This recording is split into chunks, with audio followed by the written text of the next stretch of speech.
Enseignante en lettres depuis 18 ans, aujourd'hui au Collège Bellevue de Crosne, mon métier m'a permis un lien toujours présent avec les problématiques des citoyens, ainsi qu'une connaissance de la case systémique et volontaire de nos services publics.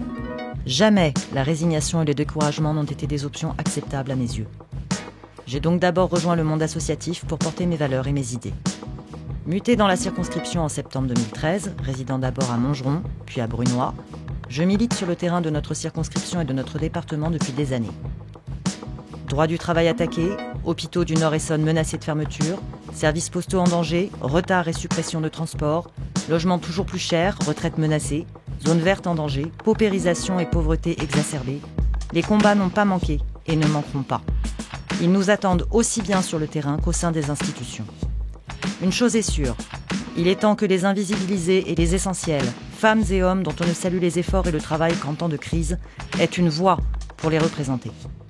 Je m'engage à les appuyer et à porter leur parole à l'Assemblée nationale, tout comme à faire entendre les préoccupations quotidiennes qui sont nôtres, sans jamais courber l'échine ou laisser passer. De même, j'ai comme vous entendu l'alerte du dernier rapport du GIEC. 3 ans pour réagir, autant dire demain. L'inaction climatique d'Emmanuel Macron et de ses ministres ne sera pas la mienne.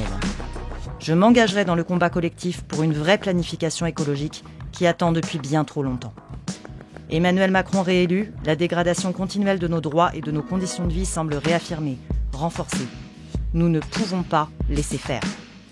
Je donnerai toute mon énergie dans ces batailles au service de l'intérêt général et de l'humain afin de les remporter. Si je suis élu, je m'engage à porter votre parole, à vous rendre compte régulièrement de mon travail, tout comme à rester à l'écoute de vos demandes et besoins. Car il ne peut y avoir de politique vraie et efficace s'il n'y a pas de rapports humains soutenus. C'est pourquoi je soutiendrai et œuvrerai à vos côtés pour l'épanouissement d'un Parlement de la nouvelle Union populaire écologique et sociale dans notre circonscription, composé de citoyens, associatifs, politiques et syndicalistes, tous et toutes volontaires, et travaillerai avec vous régulièrement sur les problématiques qui sont vôtres, qui sont nôtres.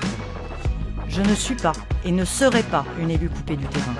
Ce terrain, je le connais, j'en suis et j'en serai. Nous ne pouvons pas nous résigner à subir encore et encore. Un autre monde est possible, à portée de vote, si vous décidez de m'élire député et de grossir les rangs de la nouvelle Union populaire écologique et sociale à l'Assemblée nationale. Mon suppléant, Mehdi Danet, étudiant de 21 ans en sciences politiques, partage pleinement nos valeurs, nos convictions, et représente cette jeunesse qui refuse de baisser la tête et de se résoudre à un avenir d'exploitation toujours plus sombre de l'homme et de la nature. Cette jeunesse, assommée par Parcoursup, contrainte de faire la queue à la banque alimentaire et à qui l'on promet une planète dévastée en héritage. Il n'y a pas de fatalité. Nous avons tous le droit à un avenir fait d'espoir et non de peur. Parce qu'un autre monde est toujours possible, les 12 et 19 juin, votez pour une députée et un suppléant de la nouvelle Union populaire écologique et sociale. Votez pour une députée et un suppléant de combat. Votez pour l'espoir.